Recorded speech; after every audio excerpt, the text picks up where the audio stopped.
거룩하신 하나님 영광으로 큰 빛으로 큰 은혜로 평강으로 이곳에 임하시옵소서. 그 놀라우신 하나님을 만나는 복된 경험을 모두가 하기 원합니다. 성령님 위에 들을 수 있는 귀를 열어주시고 볼 수 있는 눈을 열어주시며 깨달을 수 있는 그런 겸손하고 정결한 마음 허락해 주옵소서.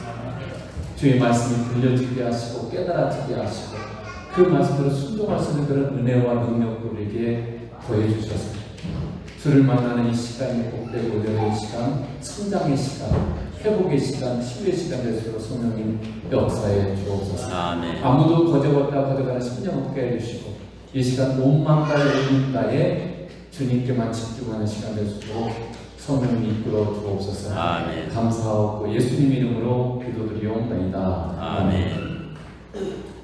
신앙생활을 오래 하다 보면 또는 오래 하지 않아도 교회라는 이 교회에 대한 내가 원하는 이미지가 있어요. 그림이 있어요. 교회는 이래야 된다 라는 나름대로의 기준들을 여러분이 갖고 있죠. 그리고 실제로 내가 다녀오는 교회가 그렇지 못한 그런 모습을 볼 때 시험에 들죠. 시험에 들고 심지어 예수님을 떠나게 되는 경우도 있습니다. 그리고 그런 사람들이 이 시대에 꽤나 많아요. 참 안타까운 거죠. 교회를 떠나는 것이 얼마나 심각한 문제인지를 잘 알지 못하기 때문에 이렇게 선택하는 거예요. 그런데 여러분, 선택은 반드시 책임져야 됩니다. 선택은 내가 하지만 결과는 내가 하는 거예요. 여러분, 반드시 그 원리를 잊어버리면 안 돼요. 선택은 내 마음입니다. 하나님께서 우리에게 자유를 주셨기 때문에 선택은 내가 하는 거예요. 그런데 선택은 뿌리는 거예요. 지금 내가 오늘이라고 하는 시간에 믿음의 씨앗들을 뭔가를 뿌리고 있어요. 근데 그 뿌린 결과에 대해서는 내가 책임지고 먹어야 돼요. 성령으로 심으면 영원한 것을 거두게 되고 내 육신을 따라서 심으면 어떻게 돼요? 썩어질 것을 거두게 되어 있습니다. 그래서 반드시 여러분 선택을 잘 해야 돼요. 내 마음대로 선택하지 말고 하나님이 기뻐하는 것을 선택할 필요가 정말 중요하다는 거죠. 자, 그러면 하나님이 말씀하시는 교회는 뭘까요? 우리가 생각하는 교회라는 개념이 있는데 그런 이미지가 있고 그림이 있는데 그럼 하나님은 교회를 뭐라고 말씀하시죠? 성경을 종합해 볼 때 이렇게 정리했죠. 예수님을 믿는 사람들의 무리 또는 그 모임을 교회라고 합니다. 하나님의 사랑을 받은 사람들의 모임이고 또 한 몸으로 부르심을 받은 사람들을 성도라고 하죠. 그러니까 로마서 1장 7절을 한번 이렇게 되죠. 로마에서 하나님의 사랑하심을 받고 성도로 부르심을 받은 모든 자에게 하나님 우리 아버지와 주 예수 그리스도 은혜와 평강이 있기를 원하노라. 그래서 교회는 우리 예수 믿는 사람 다 한 몸이에요. 교회로 부름받았어요. 그래서 우리는 떨어질 수도 없고 떨어져서도 안 되는 그런 사람들. 왜냐하면 하나님 우리를 한 몸으로 불러주셨어요. 근데 내 마음대로 막 떨어지면 안 되죠. 그것은 하나님의 뜻을 모르기 때문에 잘못된 선택을 하는 거죠. 우리는 오늘 교회인 우리가 얼마나 영광스럽게 되었는지를 이 본문을 통해서 살펴보도록 하겠습니다. 첫째는 교회는 예수님이 머리인 존재예요. 오늘 1장 18절에 보면 그는 몸인 교회의 머리시다. 그가 근본이시오 죽은 자들 가운데서 먼저 나신 이시니 이는 친히 만물의 으뜸이 되려 하시니. 교회의 머리가 누구라고요? 예수님이시죠. 그러니까 우리가 믿는 우리가 교회잖아요. 나의 머리가 누구예요? 예수님이세요. 예수님이 우리의 머리라는 그 성표에는 두 가지 의미가 있어요. 첫째는 예수님의 머리라고 하는 것은 우리의 통치자가 예수님이라는 뜻이에요. 여러분, 우리 몸은 생각해 머리가 있고 몸이 있잖아요. 자, 이 손이 제가 움직이고 있죠, 손이. 근데 이게 어떻게 움직이는 줄 아세요? 머리죠. 뇌가 신경으로 명령을 전달합니다. 신경을 통해서 근육으로 전달돼요. 그러면 근육과 힘줄에 의해서 이 손이 움직이는 거예요. 그러니까 머리에 지시가 없이 몸이 마음대로 움직이면 그게 뭐예요? 중풍병이에요. 그리고 심각한 상태입니다. 그러면 여러분, 예수님을 믿는다고 하는 것은 예수님의 지시, 즉 예수님이 말씀하신 대로 살아가는 삶을 말해요. 예수 믿는다고 하는 것은 내가 내 마음대로 살고 필요한 때가 주님 도와주세요, 그런 삶이 아니고 예수님이 이끌어가는 삶, 예수님이 통치하시고 예수님이 지시하는 삶을 말씀하는 대로 살아가는 삶이 예수 믿는 거예요. 교회만 다닌다고 예수 믿는 게 아니고 내 삶을 주님이 통치하시고 주님이 이끌어가는 삶, 그게 예수 믿는 거예요. 그래서 성도의 삶은 늘 예수님을 바라봐야 돼요. 내 안에 오신 예수님, 또 하늘에서 다시 오신 예수님을 항상 바라보고 있어요. 그리고 예수님과 동행해야 돼요. 내 삶의 모든 순간에 예수님과 내가 함께 걸어가야 돼요. 그분을 의식해야 돼요. 내 옆에 지금 나와 함께 하신 주님을 의식해야 돼요. 그분이 나와 함께 계시는 거죠. 그리고 예수님을 사랑하기 때문에 내가 항상 무슨 선택을 하든지 예수님을 기쁘게 하는 선택을 해야 돼요. 내가 이익되는 선택, 내가 편해지는 선택, 내가 하고 싶은 선택을 하는 것이 아니라 내 옆에 계신 주님을 사랑하기 때문에 주님이 기뻐하는 선택을 하는 게 예수 믿는 삶이에요. 그리고 잘 모를 때는요, 무엇이든 예수님께 물어봐야 돼요. 저 주님, 이럴 때가 이렇게 하고 싶은데 주님 그거 맞을까요? 이렇게 하는 거 주님 원하세요? 물어봐야 돼요. 여러분 그렇게 하고 있으세요? 그게 예수 믿는 삶이에요. 우리가 많은 인생을 살다 많은 선택들을 해요. 근데 그 선택의 때마다 사실 우리 하루를 살면서 수없는 선택을 하고 있습니다. 그 선택의 때마다 사실은 주님을 기쁘게 하는 선택, 그리고 주님한테 물어보는 선택을 해요. 주님, 말씀하시면 제가 할게요. 이럴 때는 어떻게 해야 됩니까?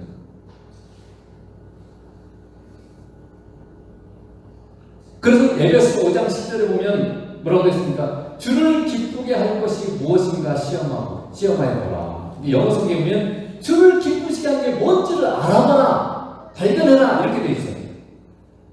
그러니까 내 삶에서 주님을 기쁘시게 하는 게 뭔지를 찾고 그것을 행하는 게 예수 믿는 삶이에요. 여러분 그렇게 하고 있으세요? 왜 그렇게 해야 되죠? 오늘 10번째 보면 예수님은 만물의 시작이시고 죽은 자 가운데서 처음 태어나신 이어서 만물의 으뜸이기 때문에 그렇습니다. 으뜸. 즉, 이 으뜸이라는 말은 예수님 우리 인간을 포함해서 모든 것과 비교할 수 없이 높으시고 뛰어난 분이라는 뜻이에요. 그러니 그런 분의 통치 가운데 그분을 따라가는 것이 얼마나 복이 있겠습니까? 여러분, 사람들이 한 번도 가보지 않는 아프리카의 사하라 사막이죠. 광대한 사막입니다. 근데 거기 혼자 걷는 사람은 없어요. 죽는 건 없는 거예요. 어떻게 해야 돼요? 반드시 가이드를 따라가야 돼요. 가이드가 없으면 죽는 거예요. 그리고 영광의 물무산이 있어요. 물무산 별로 크지도 않아요. 근데 제가 물무산에만 가봐도 방향 감각이 없어요. 어디로 가야 될지 잘 몰라요. 여러분, 산에 올라가면 사람들이 방향감을 잃어서 막 산에 헤매다가 죽는 경우 있잖아요. 심각합니다. 사실은 별로 크지 않은데도 일단 들어가 버리면 잘 이 감각이 잘 안 나와요. 작은 산은 그래도 이렇게 되는데 좀 큰 산은요, 그게 방향을 잃어버려요. 그래서 왜 가이드를 따라가야 돼요? 그렇게 하지 않으면 우리는 방향을 잃어버려요. 그리고 심지어는 목숨까지 있습니다. 제가 영화를 봤더니 이 영화는 실제로 일어나는 실화를 바탕으로 한 영화가 있어요. 그 영화에 보면 어떤 남자가 자기가 사랑하는 여자와 프로포즈를 하려고 자기가 옛날에 어렸을 때 가봤던 큰 국립공원을 가려고 해요. 자기가 봤을 때 굉장히 아름답고 호수도 있었고 그래서 그곳을 보면서 1박 하면서 거기서 내가 결혼해달라고 이렇게 프로포즈를 하려고 이렇게 했습니다. 그래서 이 어렸을 때 다녔던 그 가봤던 그 기억 때문에, 그리고 자존심 때문에 가이드 없이 그냥 둘이만 간 거예요. 공원 입구에는 반드시 가이드를 따라갔어요. 이곳은 위험합니다. 곰과 이런 야생 동물들도 있기 때문에 위험합니다. 이렇게 했지만 이 사람은 자기의 경험, 그리고 자기를 믿고 어떻게 했냐면 모든 이제 거기 들어간 입구에 막 라크롬도 있는가 봐, 짐도 막 이렇게 하시는데 자기만의 자기 이 여자친구의 핸드폰까지 다 맡겨놨어요. 연락하지 마. 그냥 둘이만 사실은 조용히 시간 보내고 싶은 거죠. 근데 그러다가 곰을 만나서 죽었어요. 그리고 그 남자는 곰에게 쥐어뜯기고 뜯어먹혀서 완전히 죽고, 여자는 정말 죽음을 무릅쓰고 살려서 그 남자를 곰이 잡아먹는 동안에 도망쳐가서 겨우 살아난 그런 사건을 영화로 기록해놨습니다. 여러분, 우리가 걷는 이 인생길이 광야길입니다. 성경에 그렇게 얘기해요. 광야길이에요. 그래서 우리는 방향을 알 수가 없습니다. 언제 어떤 일이 벌어질지 예측할 수가 없습니다. 여러분, 인생의 앞길 아세요? 어떤 일이 벌어질지 여러분 아세요? 그래서 우리는 그 길을 알지 못하기 때문에 수많은 사람들이 잘못된 선택, 잘못된 길을 가다가 고통스러운 일 때문에 비통하고 비참한 삶을 사는 사람이 너무너무 많아요. 결혼해도 이 사람은 내가 결혼을 살면 되겠다 결혼했는데 요즘 얼마나 많은 사람이 이혼하고 있습니까? 만약 알았다면 그렇게 했겠어요? 원하지도 않았고 예상하지도 않았던 사건, 사고, 얼마나 사건, 사고에 많은 사람이 죽습니까? 질병, 원하지도 않은 암, 희귀병들, 여러분 얼마나 많이 걸립니까? 배신, 시기, 사기 등. 우리는 정말 원하지도 않는데 모르기 때문에 당하는, 모르기 때문에 이게 만날 수밖에 없는 그런 우리 인생은 얼마나 많은지 몰라요.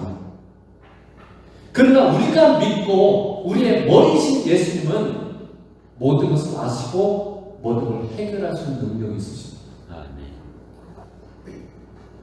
만약 우리가 믿는 예수님이 그런 분이라고 여러분이 믿는다면 그분의 통치와 이끄심 가운데 사는 게 복이에요.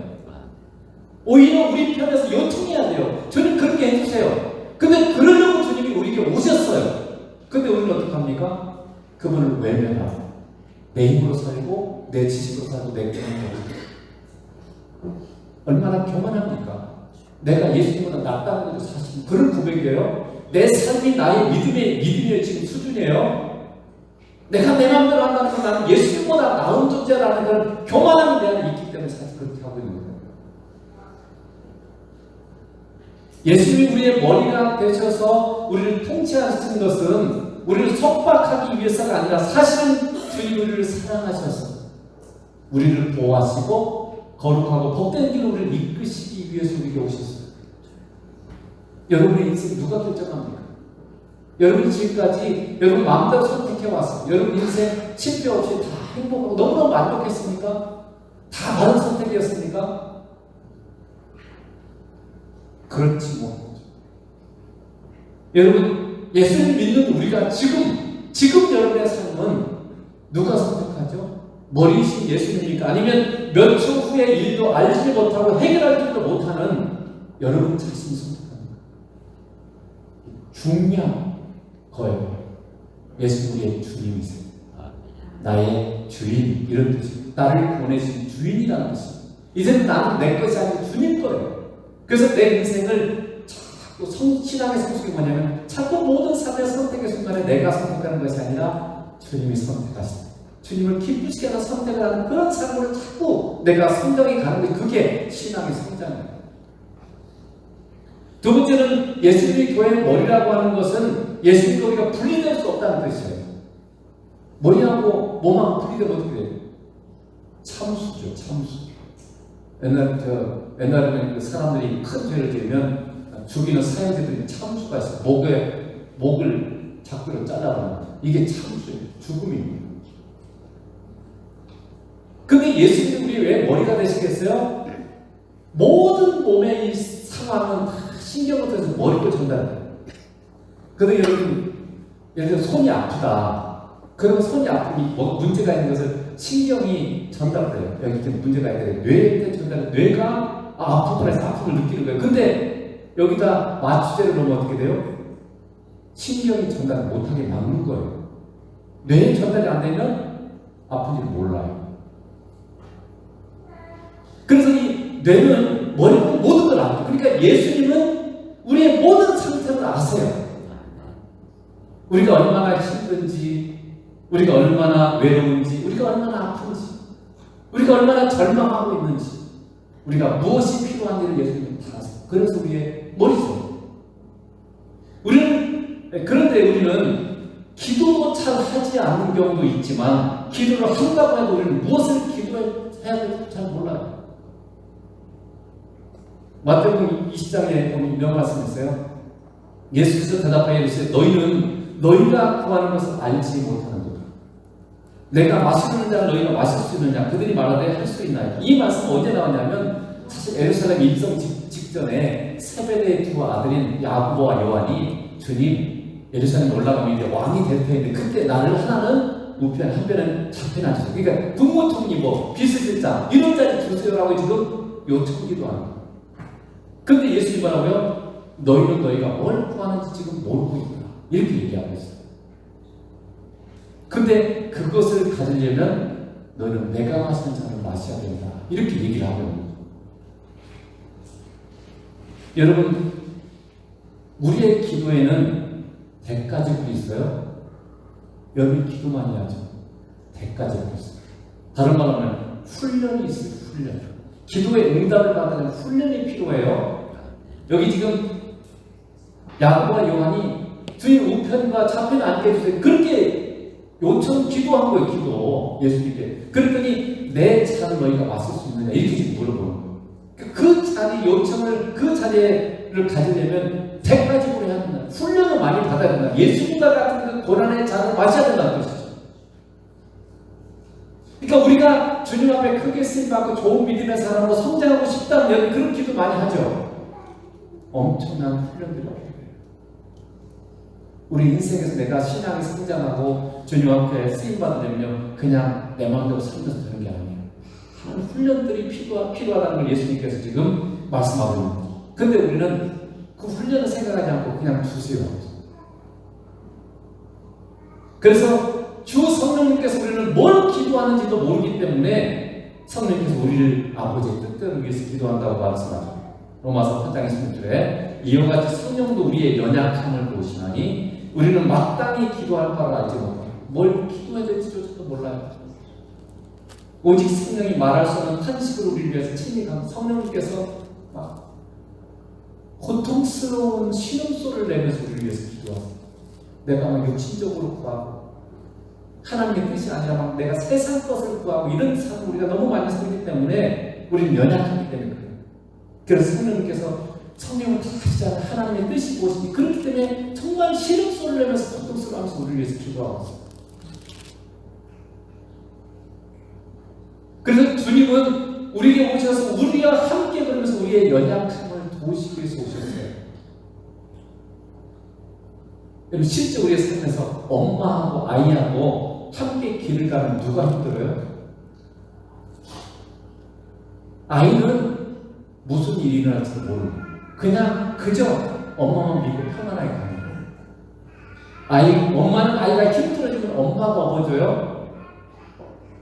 엄마는 아이가 다치지 않는 길로 이끌어가는 거예요. 엄마는 아이가 필요한 것을 다 해줘요. 예수님이 우리의 머리가 되신 것은 우리의 통치권을 우리에게 행사하려고 하는 것은 우리를 지배해서 우리를 노예로 삼으려고 하는 것이 아니라 우리를 사랑하시기 때문에 우리를 돌보시고 우리에게 필요한 것을 공급해 주시고 우리를 붙들어 주시기 위해서 그러시는 거예요. 그게 하나님의 의중이에요. 그러니 여러분 예수님이 우리의 머리가 되실 때 누가 복 받은 자예요? 누가 좋아요? 예수님이 좋아요? 우리가 좋아요? 예수님이 힘드신 거예요. 사실 우리가 엄청 복 받은 거죠. 그 능력 있는 분, 그 놀라우신 분이 우리의 머리가 돼서 우리와 함께 하시고 우리를 보호해 주시고 우리를 붙잡아주고 이런데 누가 이익 보는 거예요? 우리가 훨씬 이익 보는 사람. 그렇게 능력 있고 모든 걸 아시고 사랑이신 분이 우리와 떨어질 수 없는 존재로 우리와 하나가 되어서 자신을 우리에게 주신 거예요. 별 볼 일 없고 무능하고 고집스럽고 자기밖에 모르고 앞뒤도 하나 모르는 우리와 함께 계시면서 그분이 얼마나 힘드시겠어요. 근데 우리를 위해서 우리를 사랑하실 때 주님 기꺼이 우리에게 자신을 주신 거예요. 그래서 교회는 우리는 주님의 돌보심과 보호하심 아래 걸수는 그런 권리를 가진 정말 복된 자들이에요. 이 복을 여러분이 누려야 돼요. 이 교회가 얼마나 영광스러운 것인지 몰라요. 이 놀라우신 분이 우리의 머리가 되셔서 우리를 공짜뿐만 아니라 우리에게 놀라운 것을 주시기 위해서, 우리를 보호하시고 붙들어 주시기 위해서 우리에게 오신 거예요. 두 번째로 교회는 아버지의 충만함이 구할 수 있는 그런 존재입니다. 오늘 1장 19절에 보면 아버지께서는 모든 충만으로 예수 안에 거하게 하시고, 하나님 아버지는 예수님 안에 그분이 충만함으로 살고 계시다고 되어 있어요. 우리는 이해할 수 없어요, 사실. 어떻게 그 안에 그런 충만히 사실 수 있지? 근데 하나님 아버지께서 예수님 안에 충만히 거하시는 이유가 있어요. 그것은 뭐냐면 예수님을 통해서 그분의 전부를 드러내고 싶은 거예요. 하나님 아버지가 예수님을 통해서 자신의 전부를 드러내고 싶은 것이기도 하고, 또 그 안에 예수님을 높이고 싶으신 거예요. 근데 여러분, 이제는 그 예수님이 우리의 머리이시뿐만 아니라 우리 안에 거하십니다. 그러니까 어떻게 돼요? 믿는 우리는 이제 예수님으로 충만할 수 있고 하나님 아버지로 충만할 수 있는 존재가 바로 우리의 상상의 모습, 하나님의 전부가 우리 안에서 역사하는 사람. 이 우주를 돌리고 계시고 창조하신 그분, 모든 것을 아시는 그분이 충만하니 우리와 함께하시 우리 안에 거하면 어떤 일이 벌어질까요? 그건 상상할 수 없어요. 우리 머리로 생각으로 조차 따라갈 수 없어요. 그분이 얼마나 크시고 놀라운지는 우리의 모든 상상력을 다 동원해도 결코 다 따라잡을 수 없어요. 그만큼 크신 분이에요. 하나님께서 아브라함을 부르실 때 하나님 아브라함을 복의 근으로 삼기 위해서 부르셨습니다. 자, 창세기 12장 이대로 보면 이렇게 되죠. 하나님 말하는 거예요. 내가 너로 큰 민족을 이루고 내게 복을 주어 내 이름을 창대하게 하니 너는 복이 될지. 너는 복이 될 거야. 내가 너에게 복을 줬어. 이렇게 지금 말씀합니다. 근데 이게 아브라함에게만 해당되고 성경에 기록될 필요 없어요. 갈라디아서 3장에 보면 우리는 아브라함의 복을 이어받는 자예요. 그러니까 이 말씀 우리에게 주신 동일한 말씀이죠. 그러니까 하나님이 우리를 부르신 이유는 우리에게 복을 주어서 우리가 세상에 복이 되게 하려고 우리를 부르셨어요. 여러분 세상이 복입니까? 여러분 때문에 세상이 복 받습니까? 우리는 그냥 아무것도 아니죠. 사실 배운 것도 별로 없고 남들보다 뛰어난 것도 없는데 하나님 나를 부르신 이유는 나 때문에 세상이 복 받는 존재 없어서는 안 돼요. 가장 중요한 그런 존재로 하나님께서 우리를 부르셨어요. 근데 이 복이 뭐죠? 뭐 나름대로 세상 여러 가지 돈 많이 벌어가지고 부자로 사는 거, 아니면 많이 배워서 성공하고 좋은 자리에 오르고 이런 것을 여러분이 복이라고 생각할지 모릅니다. 그러나 성경에서 말하는 복은 창조된 존재가 아니라 하나님 자신입니다. 그러니까 우리에게 복을 주어서 우리가 복의 근원이 되게 하신다는 뜻은 하나님 자신이 우리에게 주시다는 뜻이에요. 그분을 주셔서 그분이 우리 안에 사심으로 말미암아 우리가 복의 통로가 되게 하시겠다는 뜻이에요. 내가 내게 복을 주. 나는 복이 내가 네 안에 들어가고 복이 내가 나를 너에게 주겠다. 그래서 너에게 주어서 너희 안에 들어가서 너를 내가 복의 통로 삼아서 내가 가진 모든 것을 너를 통해서 세상에 흘려보내고 싶다. 이 말이에요. 그리고 어떻게 해야 되죠? 제가 계속 강조해요. 하나님은 인격적이세요.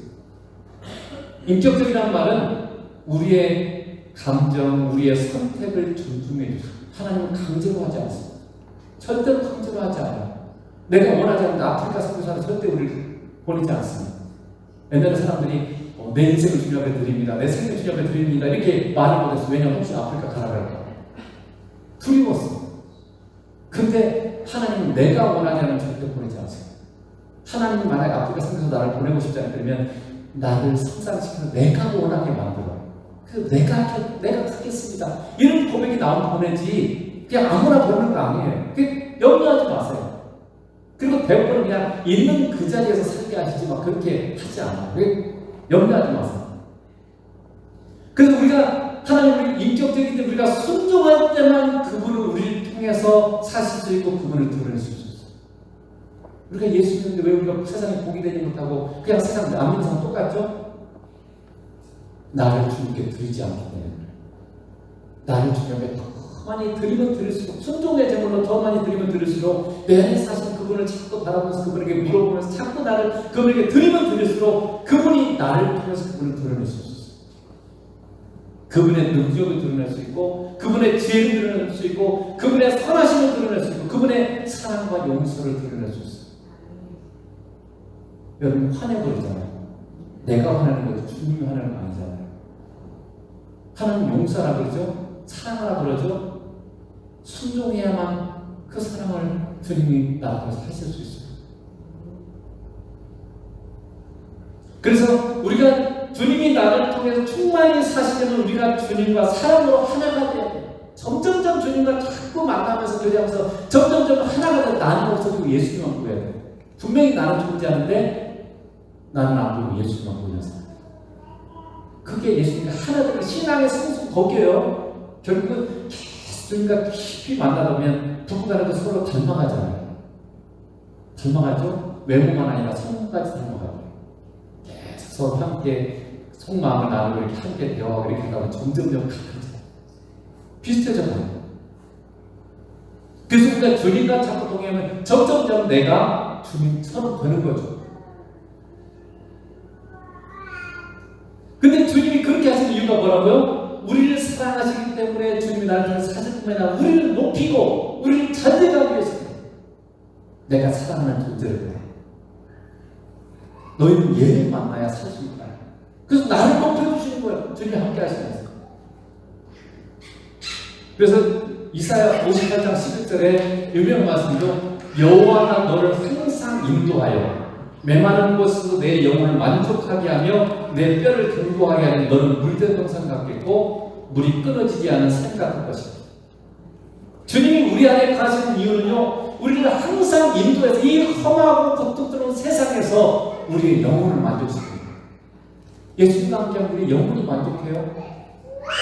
우리를 강건하게 해서 물든 동산 같게 하기 위해서 그렇습니다. 자, 뒤에 오아시스를 보세요. 비가 오지 않습니다. 사막, 주변은 아무것도 없어요. 근데 오아시스만 그 주변에 즉 물된 동산, 물이 충만하게 있기 때문에 그 주변만 살 수 있어요. 그러니까 우리 주님이 뭐라고요? 나를 물든 동산, 그분이 물이세요. 성령님이 살려주는 생수이신 물이세요. 그러니까 주님과 함께하면 내가 살아나요. 물된 동산처럼 비가 오면 다 말라 죽습니다. 근데 물이 있는 곳에는 모두 마음으로 죽어요. 생명력에서 살아나요. 그러니까 내가 예수님과 동행하면 내가 먼저 만족해, 내가 기쁨에서 내가 천국이 내 삶 가운데 이루어져서 내가 세상 모든 사람보다 생명력이 있어, 은혜가 있어, 기쁨이 있어요, 감사가. 이게 내가 예수님과 제대로 동행하는 사람들의 모습이에요. 사막에도 괜찮아요. 여기 지금 말하는 것처럼 뭐라고 했습니까? 메마른 곳에서, 메마른 곳에서, 메마른 곳, 힘든 곳, 만족할 수 없는 것, 불평과 불만으로 아무것도 부족해서 없는 그런 것을 어떻게 해요? 내 영혼을 만족합니다. 왜냐하면 하나님이 인도했어요. 하나님이 인도하심을 받으면 그렇게 된다는 거예요. 근데 뿐만 아니라 주님이 뭐라고요? 우리를 물이 끊어지지 않은 샘, 마르지 않은 샘, 비가 아무리 안 와도 샘이 마르는 샘이 있고 마르지 않은 샘이 있어요. 비가 몇 년, 몇 개월 동안 안 와도 어떤 샘은 말라버려요. 근데 어떤 샘들은 안 말라. 마르지 않은 샘, 물이 끊어지지 않은 샘. 근데 우리를 어떻게 해요? 마르지 않은 샘. 그 물이 끊어지지 않은 샘 같게 만들 것이다라는 거예요. 그건 무슨 말이에요? 내가 살 뿐만 아니라 내가 만족할 뿐만 아니라 나를 통해서 하나님이 다른 사람을 살리고 다른 사람을 만족케 하는 그런 근원으로 나를 삼으시겠다는 것입니다. 그런 것들이요, 하나님의 인도하심, 예수님의 인도하심 가운데 여러분이 항상 그분의 인도하심 가운데 살아야 돼요. 주님이 나를 어디로 든지, 주님이 어디로 가실지 내가 항상 주님을 바라봐야 돼요. 어디로 가실지, 오늘 어디로 달아갔을지. 그럴 때 이렇게 하신다. 그래서 내가 세상 모든 만민을 살리고 복이 되는 수 있는 이유는 내 안에 하나님 예수님이 들어왔기 때문에 그 예수님과 내가 동행하면 그렇게 되는 거죠. 교회를 향하시고 우리를 향하신 하나님의 의중이 그거예요. 계획이 그거예요. 나를 만족하게, 물된 동산처럼 그런 생명을 주고 만족한 삶을 주실 뿐만 아니라 내가 세상의 만족의 근원, 생명의 근원이 되는 그런 존재로 나를 만들기 위해서 만드는 것이 하나님의 의중이고 계획이에요. 그냥 세상에 좀 잘 살고 건강하게 살고 좀 이런 정도가 아니에요. 그러니까 우리가 예수님과 사랑으로 동행하고 점점점 주님을 더 깊이 깊이 만나고 잘 만나고 주님과 함께하다 그렇게 될 수 있죠. 여러분 이 복을 누리고 싶습니까? 대답은 원하지 않아요? 네. 말은 안 해도 다 속은 아멘이죠. 주님과 더 친밀해질 수밖에 없어요. 주님과 더 여러분이 여러분 안에 오신 주님이 아무것도 알아보는 게 아니잖아요. 근데 귀를 기울여야 돼요. 세상 것에 마음이 뺏기고 세상 것에 자꾸 여러분이 목표를 걸어서면 귀가 안 들려요. 남자들은 그런 경우 많죠. 뭐에 집중하고 있으면 뭔 말도 안 들려요. 이거만 바라거든요. 어떻게 들으려면 귀를 기울여요. 항상 내 안에 예수님 귀를 기울여요. 주님 말씀해 주세요. 제가 듣겠습니다. 귀를 항상 여러분이 기울이기 기도 시간이에요. 여러분이 삶에서 우리가 지금 점심시간에 사진 기도하는 그 시간에 주님께 귀를 기울이는 시간. 주님 말씀해 주세요. 제가 뭘 고쳐야 됩니까? 내가 순종하는 게 뭡니까? 주님이 기뻐하지 않는 부분은 뭘까요? 어떻게 하면 내가 주님을 기쁘시게 할까요? 말씀해 주시면 제가 듣겠습니다. 그리고 순종하겠습니다. 그 귀를 기울이는 시간이 사귐의 시간이에요. 마지막 세 번째는 하나님 아버지와 화목된 존재. 아버지와 화목된 존재. 자, 골로새서 1장 20절에 보면 그의 십자가의 피로 화평을 이루사 만물 곧 땅에 있는 것들이나 하늘에 있는 것들이 그로 말미암아 자기와 화목되게 하시게 되기를 기뻐하시라. 하나님은 예수님의 십자가를 통해서 우리와 화목될 수 있는 길을 열어주셨어요. 사실 하나님이 우리만 아니라 만물, 이 세상의 모든 동물, 식물까지도 하나님이 그분의 통치 가운데, 은혜 가운데 살 수 있도록 그렇게 길을 십자가에서 열어주셨어요. 십자가는 죄인이 하나님을 만날 수 있는 유일한 길이에요. 십자가를 통하지 않는 분은 누구도 아무리 세상에 선하게 사서 아무리 똑똑하지 않아도 절대 하나님을 만날 수 없어요. 믿는 자는 이제 삼일째 하나님과 화목된 자와 하나님을 만나며 사는 존재예요. 그게 믿는 자의 본질이에요. 신앙의 본질, 신앙의 핵심이 뭔지 아세요? 하나님과 만나고 사는 거예요. 예수님과 만나고 사는 거예요. 예수님과 만나고 사랑의 교제를 누리는 삶이 신앙의 핵심이고 본질이에요. 교회 열심히 다니고 필요하죠. 열심히 기도하고 성경 읽고 다 필요합니다. 그렇지만 그것들이 하는 모든 목적은 뭐냐면 하나님과 예수 우리가 사귀고 만나는 시간. 예배는 뭐예요? 함께 가면서 하나님을 만나는 시간. 이곳에 임재하신 그분을 우리가 함께 높이고 그분의 음성을 듣고 그런 시간 예배 시간이에요. 지금 이곳에 임재해 계시죠? 그분은 내가 집중해서 그분을 바라보고 예수님이 한탄하신 이 구약에 보면 한탄했죠. 저들이 듣기를 들어도 알지 못하고 보기는 봐도 깨닫지 못하고 마음이 강팍하게 둔해졌다고 그랬어요. 근데 여러분의 마음이 세상과 죄악으로 둔해지면 이곳에 임재하신 그분을 못 만나요. 깨닫지도 못해요. 듣지도 못해요. 준비하죠. 이곳에 임재해 계신 주님 하나님 우리가 여러분이 만나는 시간. 그래서 이 예배는 하나님과의 만남의 시간이에요. 교제의 시간이에요. 성경 말씀도 성경도 여러분 읽을 때 어떻게 해요? 글자만 열심히 연구하고 문맥만 열심히 연구하면 안 돼요. 이 말씀하시는 분이 누구예요? 하나님이세요.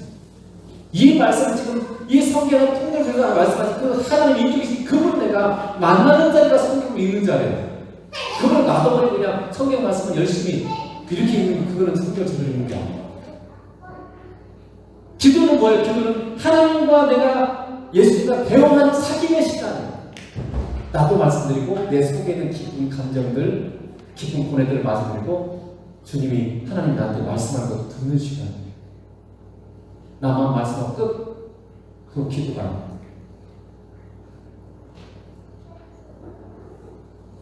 여러분 요즘 큰 화두가 뭡니까? 인공지능이고 로봇이고.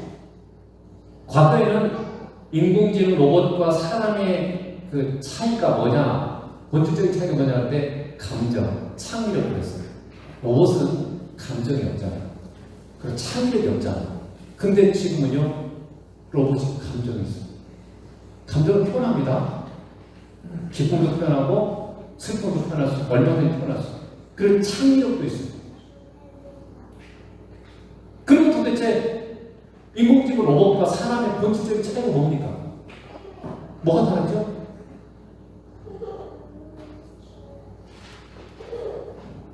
나중에 인공지능 로봇은요, 계속 로봇이 이 자기가 선접해. 그러면 신이 있을 수밖에 없구나. 신의 존재를 믿어요. 로봇이 예수를 믿어요. 하나님 계시를 믿어요. 왜냐하면 논리적으로 계속 이 모든 것을 절대적으로 정말 이게 정말 깨끗한 상태에 하더니 신이 있다는 걸 인정할 수밖에 없어요. 그래서 하나님을 믿게 돼요. 로봇이. 그러면 사람과 하나님 이 인공지능 로봇과 뭐가 차이가 나죠? 하나밖에 없어요. 사람만이 하나님과 교제할 수 있어요. 인공지능 로봇이 아무리 뛰어나도 하나님 믿어도 하나님 로봇과 대화하지 않습니다. 그 안에는 생명이 없어요. 영혼이 없어요. 사람에게만 하나님의 생명을 받았어요. 사람만 하나님 사람과만 교제할 수 있어요. 동물들은요 하나님과 교제하지 않습니다. 동물들이 신 믿는 거 봤어요? 사람의 존재가치. 요새는 막 동물 뭐 이렇게 좋아하는 사람 너무 많아가지고 사람과 동물하고 비슷하게 만들어가고 있어요. 동물과 사람은 비교할 수 없는 존재예요. 동물은 죽으면 끝이에요. 영혼이 없어요. 동물은 하나님 믿지 않고 하나님과 대화하지 않습니다. 사람만이 하나님과 대화하고 사람만이 하나님이 사람과 함께 하실 수 있는 그런 존재예요. 하나님은 처음부터 인간을 하나님을 닮은 존재, 하나님과 교제하고 만나고 사랑하는 그런 존재로 사람을 하나님이 창조하셨어요. 인간의 존재 가치, 인간다운 우리가 오직 예수를 만나고 살 때 우리가 인간다운 거예요. 사람다운 거예요. 그게 진정한 사람다운, 진정한 인간다움은요, 우리가 예수를 만날 때 그래서 사람들이 잘못하면 짐승 같다고. 성경에 나와요. 짐승 같다. 우리가 예수를 만나지 않은 우리 인생은 짐승과 다를 바가 없어요. 전도서에도 그러죠. 짐승과 다를 바가 없어요. 그래서 교회는 삼일째 하나님을 만나고 사귀며 사는 것이 가장 중요한 본질이에요. 사명이기도 하고. 교회는 예수의 십자가로 말미암아 하나님을 만나며 살 수 있는 사람들의 모임인 거죠. 그래서 하나님의 광대하심, 그분의 지혜와 능력, 그분의 선하심, 그분의 사랑과 용서를 매일같이 경험하며 살 수 있는 존재가 바로 우리예요. 우리가 그 예수님을 찾아가는 찾을 때 날마다 하나님의 광대하심, 지극히 크신 그분의 선하심을, 그분의 지혜, 그분의 사랑과 용서를 매일같이 우리가 경험할 수 있어요. 하나님 우리를 그렇게 해주고 싶고 우리가 만나고 싶어도 예수님을 십자가에 내주십니다.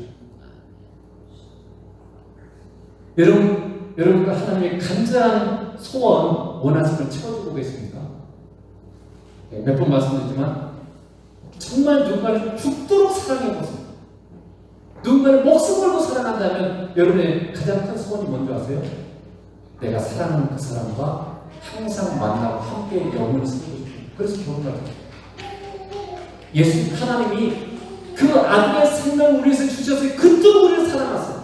예수님도 우리를 위해서 목숨을 주시다 이렇게 그토록 사랑하세요. 그러니까 하나님과 예수님의 정말 최고의 소원이 뭐겠어요? 나와의 만남. 나를 만나. 나와 함께 사랑으로 만나고 나와 영원히 함께 살고. 그래서 요한계시록 19장에 결혼이 나오죠. 새하늘과 새 땅은 본질이 뭐냐면 예수님과 결혼해서 예수님의 영원한 신혼생활을 하는 것이죠. 우리 아버지 하나님과 영원히 사는 것이 천국이지 새하늘과 새 땅이 더 좋은 곳이라는 개념도 물론 있죠. 그러나 가장 본질적인 개념은 그거예요. 여러분 진실로 예수님을 진지하게 만나고 사십니까? 하나님의 소원이 그거예요. 여러분 부르신 진정한 목적, 본질이 그거죠.